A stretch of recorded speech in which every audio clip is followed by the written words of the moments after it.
কক্সবাজারের চলতি মৌসুমে ৭৮,৭৩০ হেক্টর জমিতে আমন চাষের লক্ষ্যমাত্রা নির্ধারণ করেছে কৃষি অধিদপ্তর।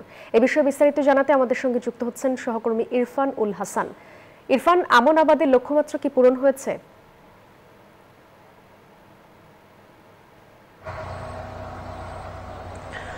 জি, আপনাকে ধন্যবাদ। কক্সবাজারে যেহেতু একটি পর্যটন শহর, এখানে কৃষির আসলে আধিক্য একটু কম, কিন্তু শহরের বাইরে কিংবা সদরের বেশ কিছু এলাকাতে চাষাবাদ হয়ে থাকে এবং সদরের বাইরে বেশ কিছু এলাকায় চাষাবাদ হয়।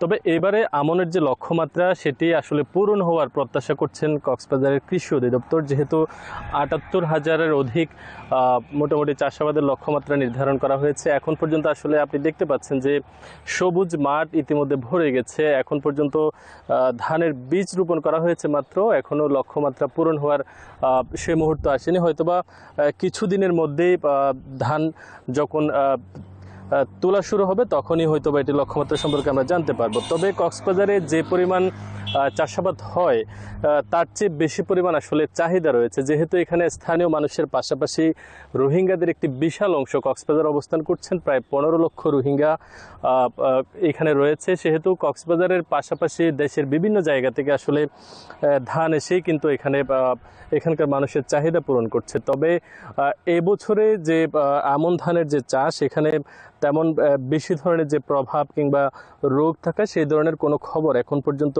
কৃষি অধিদপ্তর আমাদেরকে জানায়নি। সেহেতু আশা করা হচ্ছে বড় ধরনের কোনো যদি দুর্যোগ না ঘটে তাহলে যে পরিমাণে চাষাবাদের লক্ষ্যমাত্রা নির্ধারণ করা হয়েছে এবং সেই পরিমাণ লক্ষ্যমাত্রা পূরণ হবে বলে প্রত্যাশা করা হচ্ছে।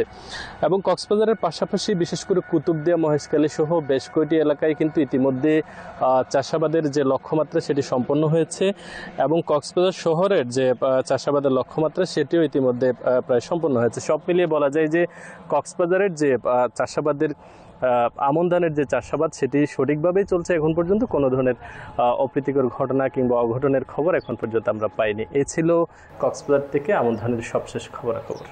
ইরফান, ধন্যবাদ আপনাকে।